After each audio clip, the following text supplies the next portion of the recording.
The German shepherd's growl tore through the prison yard. Not a sound, but a verdict. With an hour until his owner's execution, Rex locked his eyes on one guard and bared his teeth. Every officer froze. The script for a scheduled death was ripped in two. That morning, the air in Blackwood Penitentiary was thick with grim certainty. For Leo in cell 12, 7 years of appeals had dissolved. The angry young man was gone, worn down by regret. When the warden came for final request, Leo's voice was a rasp. "I want to see Rex. My dog." Confusion filled the room. A condemned man choosing an animal? But for Leo, Rex was the last living piece of a life before the nightmare. In the control room, a debate. An animal on this day? Protocol nightmare, argued a lieutenant. Sergeant Hayes watched Leo's monitor. He's had no visitors in 4 years. The dog is all he's got. At Bonds Unspoken, we believe every heartwarming story, whether between humans or their animal companion, deserves to be told and heard. If you agree, please like, share, and subscribe, and don't forget to turn on notifications so you can join us every time another Bond speaks louder than words. The warden gave a stiff nod. The yard, 15 minutes, maximum restraints. Leo was led into the empty yard at dawn. The gate groaned open. Rex trotted through, then saw him. The dog surged, a joyful bolt. Leo dropped to his knees as Rex reached him, burying his face in the familiar fur. For one moment, the walls, the guards, the countdown vanished. Then Rex stiffened. The happy whines cut off. A deep, vibrating growl erupted. His focus was laser-locked on a guard observing with cold eyes. Officer Vance. The yard froze. Leo's hand stilled on Rex's back. This wasn't random. Rex had a reason. And in a place built on lies, a dog's truth could be the most dangerous thing of all. The growl was a clock reset. Leo's final hour for peace was over. "Control your animal," Vance stated flatly, eyes calculating. Guards tightened their circle. Hayes stepped between them. The dog's just stressed. But his voice lacked conviction. He'd seen the joyful greeting. This shift was targeted. As Rex was leashed, Hayes leaned close to Leo. "He ever do that before?" "Only once. At a guy trying to break into my truck." Hayes nodded. "Vance transferred here about 8 years ago." The unspoken question hung. Why would a prison guard trigger the same instinct as a burglar? Back in his cell, Leo replayed the warning growl. Hayes had slipped him a note. "Check your trial transcripts." Who testified about the neighbor's call? Leo's numb mind began to churn. He had accepted his fate. Now, a dog's instinct cracked that resignation open. An hour later, Leo was escorted to an interview room. The warden and a woman from the review board were there. Rex lay at Hayes' feet, watchful. Vance stood rigidly in the corner. "Your dog caused quite a stir," the warden said. "We've delayed the procedure." As he spoke, Rex's head lifted, his stare fixed on Vance. A soft whine, then the relentless growl returned. "He only does this with Officer Vance," the woman asked. Hayes confirmed. Vance shifted. "This is ridiculous. The animal is traumatized." The woman turned pages in a file. The 911 call that brought police to your home was anonymous. The testifying officer stated he was dispatched after the call. She looked up.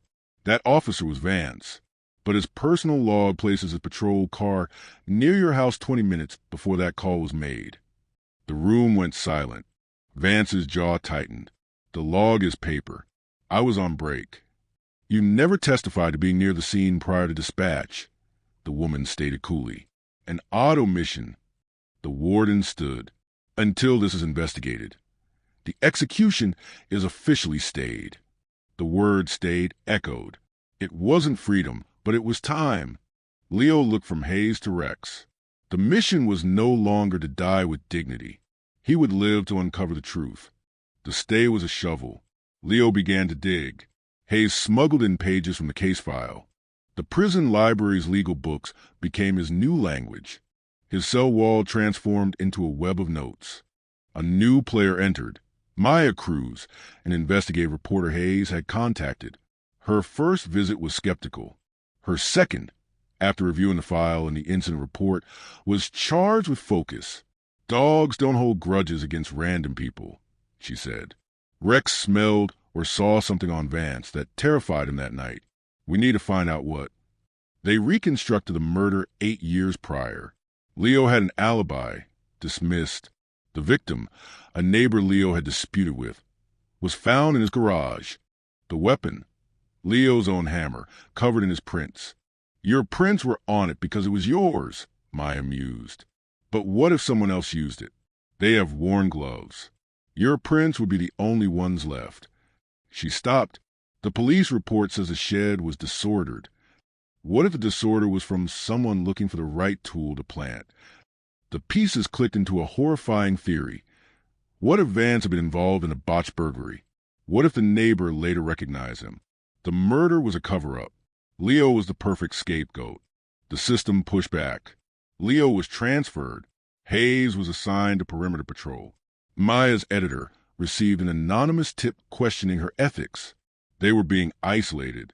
Desperate, Leo used yard time to approach a trustee in the records office. A figure stepped from behind a pillar. Vance. His officer's mask was gone, replaced by a cold stare. "You should have just petted your dog and died, Miller," Vance said, his voice a cold blade. "Now you've let the wolf in." Leo stood his ground. "Rex recognized you." "He still does." Vance's smile was thin. "Dogs die. Stories change." He walked away. The quiet investigation was over. They were now in a war. Maya worked with furious speed.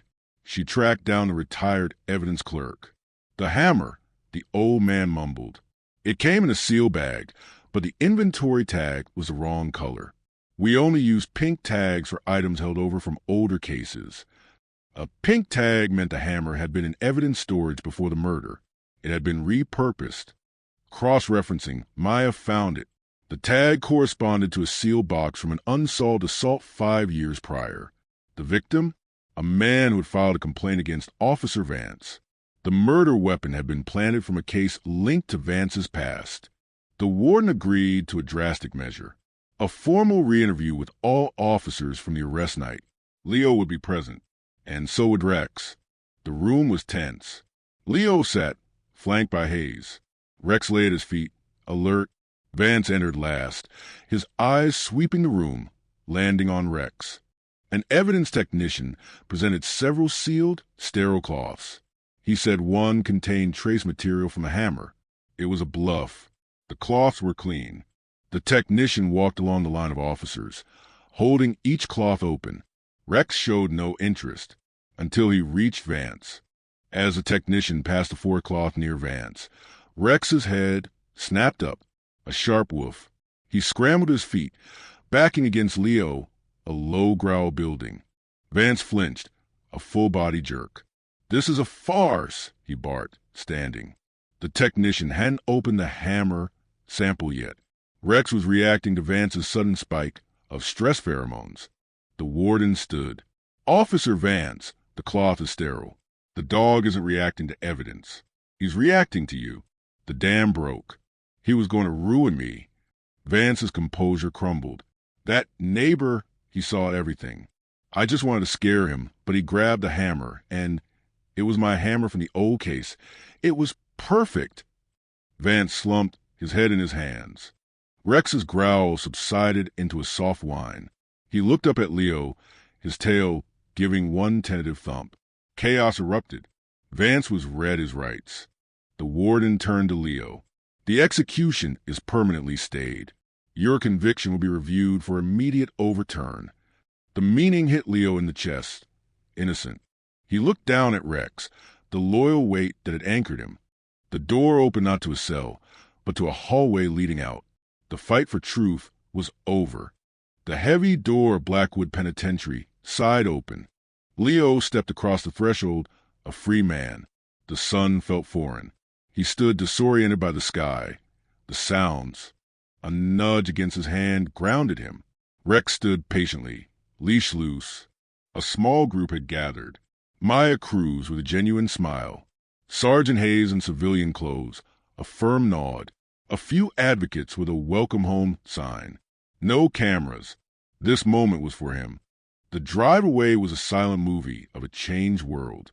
Maya had arranged a temporary cottage with a fenced yard. The first thing Leo did was let Rex off the leash. He watched the dog sprint in a joyous gallop. That night, lying on a real bed, listening to crickets and Rex's steady snoring, Leo wept for the first time in years, not from sadness, but from the overwhelming shock of peace. A new routine emerged. Long walks, learning to live. Rex was his constant bridge between trauma and possibility. The legal battle continued, but Leo's heart wasn't in the fight for money. He had won his name and his time. Maya was writing to expose. Leo agreed to be part of it, not for revenge, but so the system might be safer for someone else. An offer came from an organization training service dogs for veterans with PTSD. They asked if Leo would speak, if Rex could do demonstrations. The first time he walked into the training facility, surrounded by dogs and people who understood trauma, he felt belonging. Here, his story was a testament. Rex was a natural. One evening, sunset washing the yard in gold, Leo sat on the back steps. Rex settled beside him, resting his head on Leo's knee. "We did it, buddy," he whispered. The dog's tail thumped once on the step, a silent, steady metronome for their new, quiet future. No more verdicts. Just this. If stories like this touch your heart, don't forget to like, share, and subscribe to Bonds Unspoken. Every click helps us share more incredible moments that celebrate the bond between humans and animals. And be sure to turn on the notification bell so you never miss a story that reminds us what true loyalty feels like.